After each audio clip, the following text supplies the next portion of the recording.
Boa tarde, deputado. Queria agradecer muito a iniciativa do senhor de debater esse tema, da oportunidade da CVT em tratar esse tema, que é um tema que a gente vem discutindo há alguns anos, né? A Lei 8987, que é de 95, quer dizer, o ano que vem, em fevereiro, a gente vai fazer 30 anos dessa lei, que é tão importante, inclusive vai ser o tema do seminário anual do Move Infra, então vai ser dia 7 de novembro, está todo mundo convidado, porque a gente acha que esse tópico é super importante.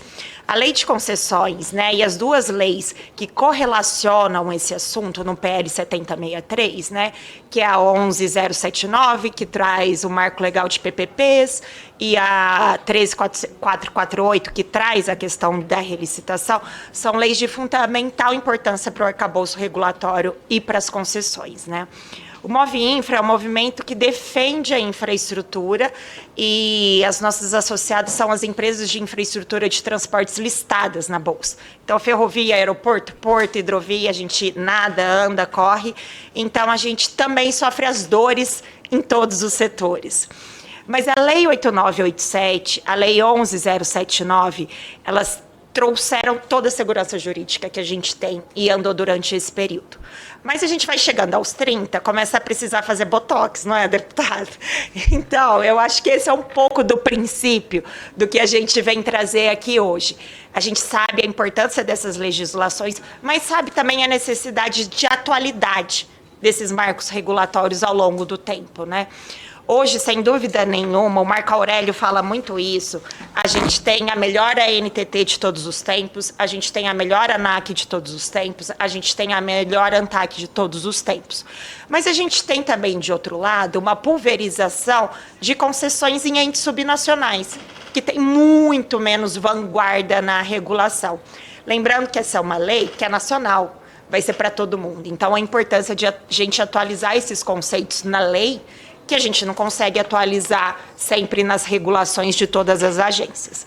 Então, eu queria trazer alguns pontos aqui, que também bate muito com os que os colegas já falaram. O primeiro ponto é uma discussão que converge com o que já está previsto no projeto de lei, ali, quando a gente tem a previsão de prazo para poder regulatório emitir uma decisão de reequilíbrio, né? Como disse o Marco, a gente tem casos de mais de 10 anos para concessão de reequilíbrio. Mas mais que isso, eu acho que a gente tem que pensar com inovação. Como que a gente traz um processo para que ele seja bem sucedido e não só com prazo? E hoje a gente já tem uma metodologia que, inclusive, o senhor defendeu durante a reforma tributária, que é o reequilíbrio cautelar. O que significa o reequilíbrio cautelar?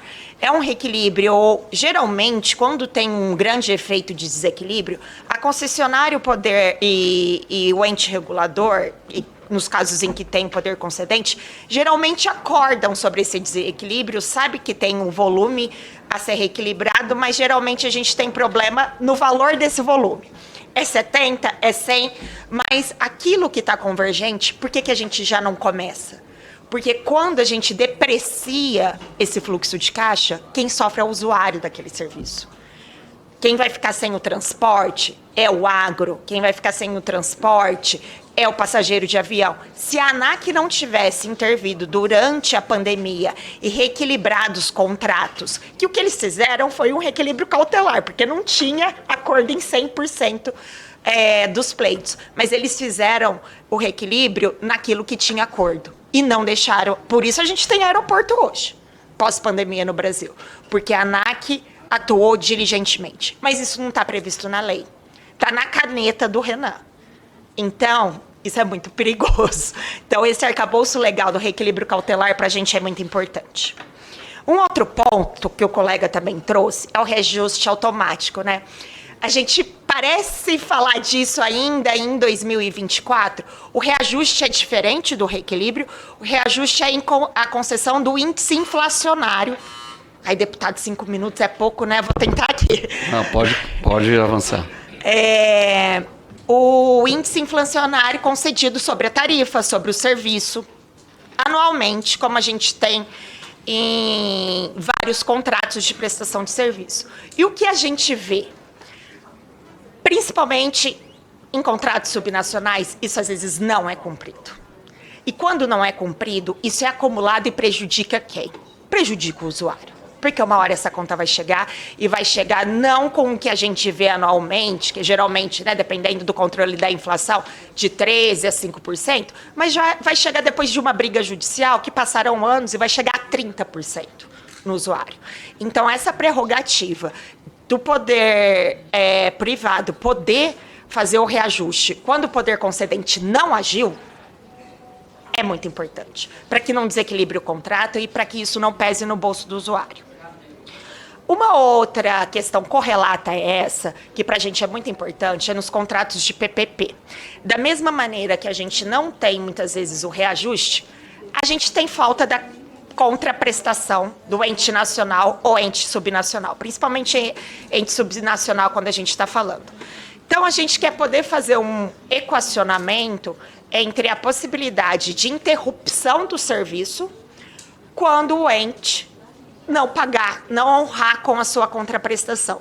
Hoje, por lei, um concessionário e um permissionário, ele é proibido de interromper o serviço quando o poder concedente não cumpre a sua obrigação. Isso é muito danoso para um contrato. Isso é a pura insegurança jurídica. Porque se você não recebeu o dinheiro, como que você vai prestar o serviço?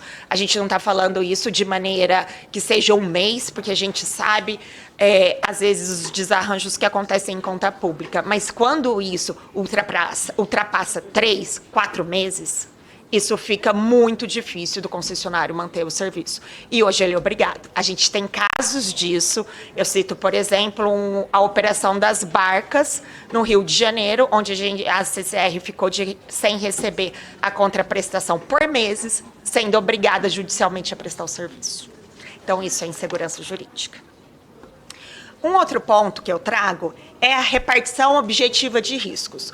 O colega da FENSEG falou aqui mais cedo, né, sobre o apetite que o seguro tem de dividir esse risco com o poder concedente e com o privado. E quanto isso é importante nos contratos de concessão de longo prazo. Mas hoje a lei diz que tudo que não tiver previsto no contrato, o risco é do privado. A gente não tem como precificar todos os riscos. O contrato precisa trazer a obrigação de uma repartição objetiva de riscos. Se a gente tiver uma repartição objetiva e, claro, do que é do poder público e do que é do poder privado, o colega da FENSEG consegue segurar. Agora, sem repartição objetiva, a gente não consegue ter seguros, tá? E eu trago 2 últimos pontos, que um é a modernização desses instrumentos de concessão, tanto para que a gente preveja aportes em concessão. Hoje, por exemplo, é uma discussão se a gente, quando vai fazer... Vou citar aqui um exemplo do colega Davi, que vai falar mais à frente, mas a gente sabe que ferrovias, ele é um ativo que demanda super intensivo em investimentos. E quando a gente tem um ativo que é super intensivo em investimentos, muito provavelmente a gente vai precisar de uma ajuda do poder concedente. E hoje, o poder concedente não pode fazer um aporte numa concessão, seja ela de rodovia, ferrovia, aeroportos. É uma discussão que a gente está tendo agora em São Gonçalo do Amarante, fruto do desastre no Rio Grande do Sul. Então, a gente precisa deixar isso claro na lei para que isso não fique com o gestor, que vai estar à frente disso. E, por último, a gente vê também melhorias nas propostas de finalização do contrato, porque os contratos finalizam e muitas vezes os contratos também, eles nem sempre chegam a um bom termo. Então, a gente precisa ter alguns waivers, algumas saídas para quando a gente chegar à extinção do contrato, chegou a extinção do contrato e o poder concedente ainda não fez a nova licitação. A gente precisa poder recontratar para não deixar o usuário sem serviço. E isso acontece, né, Povia? Algumas vezes, né? A gente vê isso acontecendo. Não tem essa previsão legal. E as agências vão fazendo meio que sem previsão legal, e isso traz muita insegurança jurídica. E também, às vezes, a gente tem problemas contratuais. Num contrato de 30 anos, a única certeza que a gente tem, deputado, é que ele vai ter algum problema.